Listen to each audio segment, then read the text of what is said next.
রাজ্যে রাজনৈতিক পট পরিবর্তনের পর একের পর এক দুঃসংবাদ তাড়া করে বেড়াচ্ছে ঘাসফুল শিবিরকে। সল্টলেক স্টেডিয়ামের গেট থেকে বিশ্ব বাংলা লোগো অপসারণ কিংবা 57 নম্বর ওয়ার্ডে দলীয় দফতর হাতছাড়া হওয়ার পর এবার বড় ধাক্কা এলো খোদ দলের রাজ্য সদর কার্যালয়ে।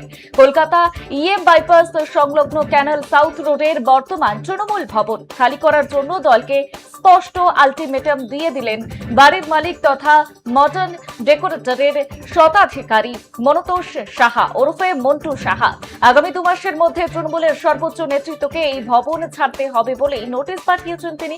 প্রসঙ্গত উল্লেখ্য আপনাদের জানিয়ে রাখি 2022 সালে তপসিয়ার পুরনো দলীয় কার্যালয়টি ভেঙে নতুন করে গড়ার কাজ শুরু হওয়ায় বাইপাসের এই মেট্রোপলিটন এলাকার ক্যানাল সাউথ রোডের বাড়িতে স্থানান্তরিত করা হয়েছিল তৃণমূলের রাজ্য সদর দফতর। আর বাড়ির মালিক মন্টু সাহার সঙ্গে প্রথমে 2 বছরের চুক্তি করে বাড়িতে ভাড়া নেওয়া হয়, আর পরবর্তীতে সেই চুক্তির মেয়াদ আরো 2 বছর বাড়ানো হয়েছিল। এবার সেই বর্ধিত চুক্তির মেয়াদ শেষ হতেই তৃণমূল নেতৃত্বকে ঘর ছাড়ার নোটিশ পাঠালেন মন্টু সাহা।